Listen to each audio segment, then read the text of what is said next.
Okay, good afternoon. The presentation today is dedicated to two intellectual workers and cultural activists, Monroe Nathan Work, 1866 to 1945, and Ida Bell Wells Barnett, 1862 to 1931. This afternoon, it is my great pleasure to introduce Dr. Koritha Mitchell. Dr. Mitchell is a literary historian and cultural critic. Her research centers on African American literature, racial violence in U.S. literature and contemporary culture, and Black drama and performance. In pursuing research on these topics, I see Dr. Mitchell's role as one of the Atokun in our society. Among the Yoruba people, there is an Egungun masquerade where from time to time the ancestors are worshipped. And the person who serves as the interpreter between the Egungun and the people is the Atokun. An Atokun is the Egungun, in the Egungun cult, has several distinctive duties. She or he pilots or shows the way to the Egungun masquerader. She or he interprets to the people, that is, the onlookers, what the masquerader says. She walks ahead of the Egungun to make sure that it doesn't trip over potholes or any other cracks in the ground. She mediates between the Egungun deity and the ones who worship it. The Atokun must work to possess a thorough knowledge of her own society, the people, the culture, and their worldviews. She helps us to understand. And so Dr. Mitchell, for me, is like the Atokun. Her research has changed how we understand, write, and teach about lynching. She has given a voice to the African American community, has caused a major shift in the narrative, and introduces us to the genre of the lynching drama, She examines how texts, both written and performed, have helped terrorized families and communities survive and thrive.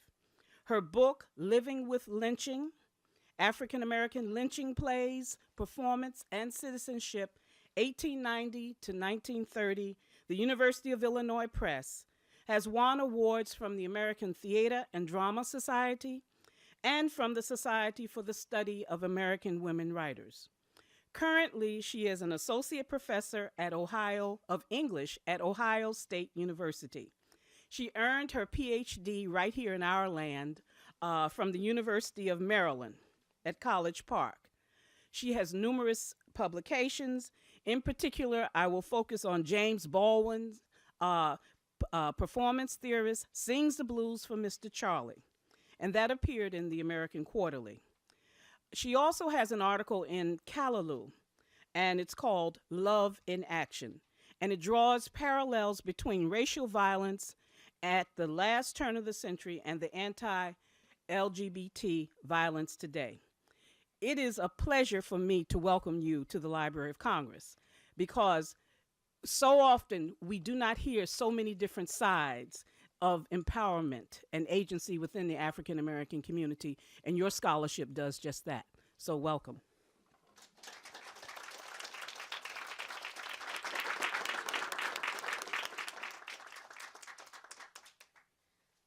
Wow, that's high praise. That's high praise. I certainly have tried to do justice to the people I write about, so that is high praise. Thank you all for being a part of this. This is so thrilling.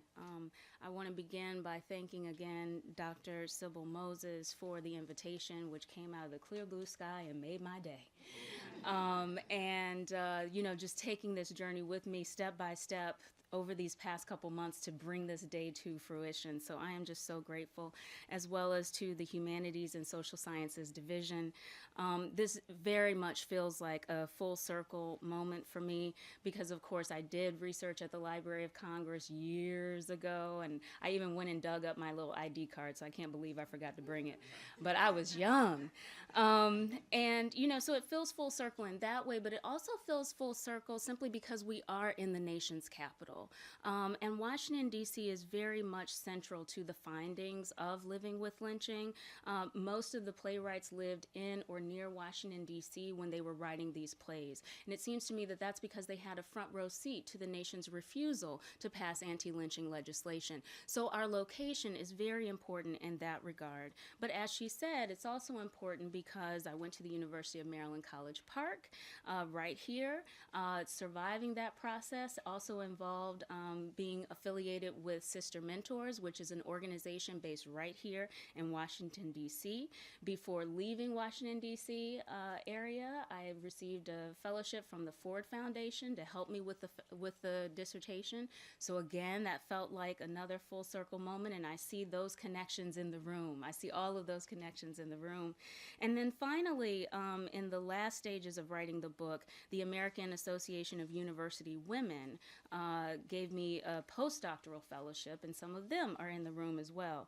So when I say this is a full circle moment, that's just a little bit of what I mean. I'm very conscious of time, though, and I want to make sure that we have time for question and answer. So I'm going to go ahead and launch into a couple more housekeeping items and then move forward. First, I want to make sure that you know that there will be gruesome images shown. The fact that I'm telling you that right now is pretty much the only kind of warning you get of that. But what I do want you to understand is that we've already had a discussion in terms of his filming in relationship to that. But those of you who are taking pictures, which I love the fact that you're doing that, and please send me the pictures. If you're taking pictures, just don't include the images of lynched victims in that archive. I don't want that to be a part of the silent archive of this event, please. Also, just to give you a sense, the Library of Congress, they have provided a wonderful handout for you. But in addition to that handout, you have this handout. I want to point to you what's on there just because I don't want you to be distracted by it. All I'm doing is giving you my contact information, and I'm giving you information so you don't have to feel like you need to write down certain things, like the definition of lynching drama, the list of all of the plays, the commonalities among the foundational scripts. Now, here I also list the fact that I have a website where you can download all of my essays for free. I'm very invested in people being able to access my scholarly work, whether they have a university affiliation or not. So that website address is a place that you can download everything that she just described.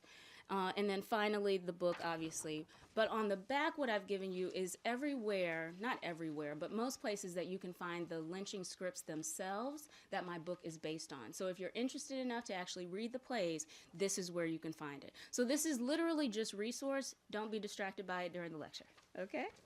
So that is that.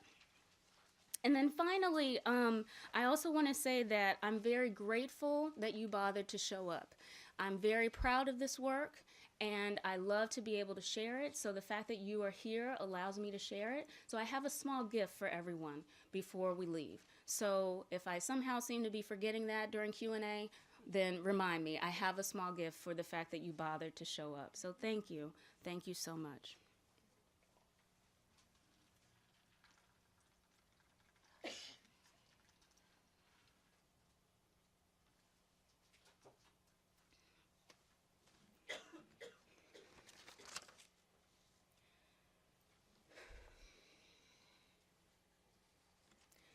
Southern trees bear strange fruit. Blood on the leaves, blood at the root. Black bodies swinging in the southern breeze. Strange fruit hanging from the poplar trees. I trust that you recognize these lyrics, which describe the hanging bodies of lynch victims. Billie Holiday made these words famous with her 1939 recording of Lewis Allen's ballad. And since then, versions of the song have come from artists ranging from Nina Simone to Sting, from British reggae band UB40 to Dwayne Wiggins, formerly of Tony, Tony, Tony. As a result, generations of Americans have come to regard the hanging body as the best representation of mob destruction. These lyrics therefore help to explain why gruesome images of lynch victims have become so influential. In late